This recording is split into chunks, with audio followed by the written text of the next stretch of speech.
Hello guys, this is going to be a review of the V-Motor Crossfade M100. Recently I did a three-way comparison of the M100 alongside Logitech's UE6000 as well as V-Motor's own Crossfade LP1s. If you haven't seen that review, I'm going to post a link right here. You can click right here and you can go to that comparison. So let's get started with this review. Here is the box that the M100 comes in. It's fairly small. My hand is sort of average size, and you can see I'm pretty much nearly able to grip the entire box completely. It's pretty small for a full-size headphones. So within the box you get the case. This case is pretty epic. I love the design ethic of it. It's very small. You can easily palm it, as you can see here, for an average size hand. And within the case you get pretty much a 1/4, I believe this is what you call jacks. It's for like studio related purposes, for like your home receivers that take the more bigger jacks. And you get a little V-cork plug in which you would put into the other opening of the M100. So the M100 is all dual input headphones, meaning that it has dual entries. So one could be used from the source and you can plug another headphone into that and piggyback off of that, or you can utilize this cable that comes with it. This is a 6-feet cable. These are not really practical for outside use.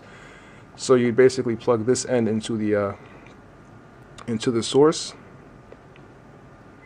and then you plug another headphone into this, and then you'll be able to listen to one source utilizing two headphones.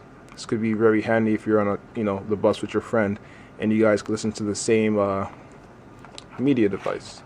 So the more practical cable that you'd be using for outside use is this cable here, which features an inline microphone and control. So this is the part that goes into the headphone,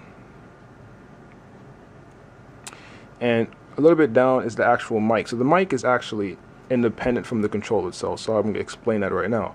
They move the mic away from the control and a bit more further up, so it can reduce the microphonics that you'd receive when the cable rubs against your clothes. So you're going to have minimal noise going towards the mic as you're utilizing these when you're outside and you're moving about. The control here is a one-button control which can be utilized with an Android or an iPhone. You can pick up calls as well as hang up calls. You can pause your tracks, you can resume your tracks, you can skip forward and you can skip backwards, both on the Android and iPhone platform. This cable is reinforced with Kevlar, which is the same material that they use for bulletproof vests, so this is a very rugged cable. V-Motor claims that this cable can withstand up to 1 million or more bends at the strain relief part right here. So that is a very, very high claim. I actually do take their word for it. This feels like a very durable and rugged cable. So the cable is rather interesting in the sense that it terminates into a 45-degree jack as opposed to the traditional 90-degree or the straight out cable jacks. So that's pretty much it for the cable. Let's get to the headphones itself. Now the reason why I call these the Ferrari editions, it's because of what I've done to these headphones. As you can see, I took a Ferrari logo and slapped it to the side of the plates, as simple as it gets. The reason why I did this is because, for me, the philosophy of Ferrari and the way that they design their motorsports and their exotic automobiles is that it has a very bold and exotic look, and these headphones mimic that. It's as if Ferrari made these headphones. You can see by the sharp curves and the red and black contrast, and it looks like something that Ferrari would actually make if they were making headphones. Actually, they do make headphones, but the sound quality does not match the M100s. So as you can see, these are some beautiful headphones, absolutely beautiful, and it just looks so much better in person. That cameras really can't capture it. So let's get more into the review and the more important aspects. So first I'm going to dive into is the comfortability of these headphones. So the pads that are installed now are the XL pads, which you can get off of V-Motor's website. I'm going to talk about the stock pads. since that's what most people are going to be having when they get the M100s for the first time.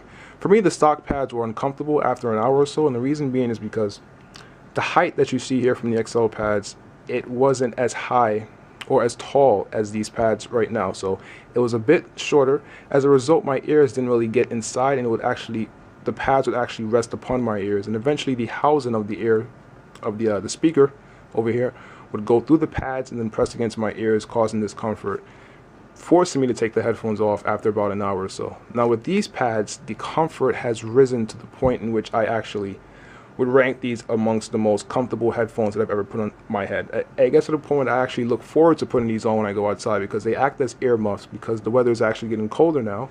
So these keep my ears warm, and they feel absolutely amazing. They feel like pillows on your head, basically. So I highly recommend that you guys get the XL pads. Another thing to notice is that they do change the sound characteristics of the M100s. They make the sound a bit more airy, balancing out the bass and bringing forth the mid-range and the upper treble. So let's get to the durability. Like I said before with the cables are very rugged, but V-Motor also claims that the headphone itself is highly rugged. So as you can see right here, this part of the headphone is constructed of steel. Not many headphones on the market are constructed of steel. Most of them are constructed of plastic.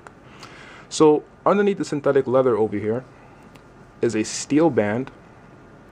So the majority of this headphone is constructed of steel, and as a result, V-Motor claims that this headphone can withstand, at the steel band, 10 plus flat bends. And to even go even further, the headphone itself can drop on concrete floor 70 plus times from a height of 6 feet. Would I want to do this to make sure? No, these things cost too much. Even though I do take V-Motor's word for it, I don't want to see the blemishes that's going to result. But I know the headphones are going to work. So you can throw these around and, you know, treat them rough as much as you'd like, and know that these headphones are going to work. So it's a very good thing to know that these are highly durable. What really makes me think and wonder is, how did V-Motor get something to be this beautiful and this durable simultaneously? We will never know. It's all a secret. So now let's get to the more important aspect of the review, which is the sound. So the M100s are classified as a modern audiophile headphone. And what that means is it's a headphone for someone who cares about the sound quality of the music they're listening to. But also the genres that they're listening to are more modern based, such as EDM, trance, techno, hip hop, drum and bass, dubstep. The list goes on. More, you know, bass focused music. So these headphones offer crystal clear audio, but its focus is in the bass region. So now, compared to like audiophile based headphones like the Sennheiser HD800s, you know, Beyerdynamics, Grado, the list goes on, those very, you know, high caliber, pristine sounding audiophile headphones, I would take these headphones over them, the M100s. And the reason why I take the M100s over them is because of the type of music I listen to, which is primarily drum and bass.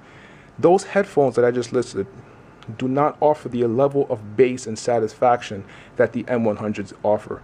And it's not even like the M100s offer, you know, loads of bass that's not controlled with texture and, you know, the correct amount of level in terms of the relation to the mid-range and the treble. The bass on these are absolutely phenomenal. It doesn't really bleed into the mid-range and muddy up the sound. The sound is still crystal clear, but it's just the level of bass that really gets you up and, you know, wanting to actually enjoy your music. It makes you forget that you're actually listening to a pair of headphones. The thing about those audiophile headphones I listened to before, they don't really make me connect to the music. It's like I'm sitting there and trying to analyze the music more, as opposed to just enjoying the music. The M100's frequency response is obviously tailored towards the bass, like I said previously. But it also has adequate levels of lower mid-range presence and upper mid-range presence, which pretty much is the majority of the music. So the music is not entirely veiled in its presentation. You hear everything, and you also feel everything. That's what I'm trying to get across. You connect with the music on a level that I feel that the audiophile based headphones really don't offer. They don't offer that level of connection in terms of how you feel the music. So the mid-range on these is really clear. The thing is that it's not as upfront as you'd expect, because it's not a mid-forward headphone. It's actually a mid-range neutral headphone, focusing more of its energy towards the bass. The upper treble and the lower treble is actually adequate, and I actually like what V-Moda has done here. It's like it's a very, you know, smooth and sweet take on the treble. The treble is crisp when needed. It has really good amounts of air. You know, it captures the harmonics of everything. The cymbals and hi-hats, they have that nice sizzle and presence, but it's not to the level of being fatiguing, introducing sibilance to the vocals, as well as overdoing, you know, the instruments that lie in that region. So you get a very satisfying amount of treble, which is not going to destroy your ears after about 20 minutes or so of listening to the music. A lot of headphones do that. They like to boost the treble, which gives a sort of wow factor to the music, but over time it gets to the point where the music begins to sound artificial because of the sibilance that is introduced, as well as the music sounding, you know, very painful and grating on the ears, introducing listening fatigue. Now, the main thing I love about these headphones is its soundstage capabilities. Thanks to these V ports right here that V-Moda calls them, it allows the sound to escape, but not as much as an open back headphone that has the entire back exposed. So since the sound is able to escape, it gives a sort of airy presence to the sound, increasing the sound staging and leading to a more engaging musical experience. But as a result, it does allow sound to enter, which kind of cuts down on its noise isolation, as well as sound to escape, which is pretty much its focus, but that also leads to people around you hearing what you're listening to.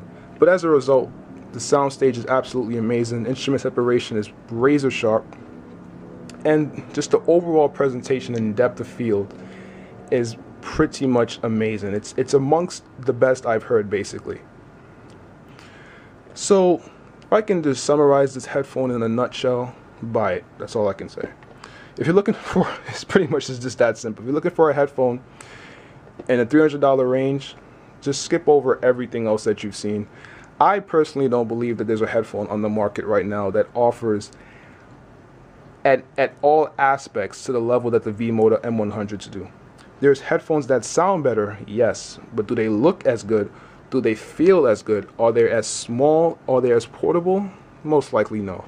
There are headphones that are probably even smaller, but do they sound as good? You get the point, right? These nail, you know, they do extremely well in all the aspects that a headphone is pretty much recommended or looked at to do. So I really can't recommend another pair of headphones than the V-Moda M100s. They pretty much offer on all angles. So if you guys have any comments or questions that I did not answer in this video, feel free to post them in the comment box below. I will try to answer them to the best of my ability. Thanks for watching this video, guys. Later.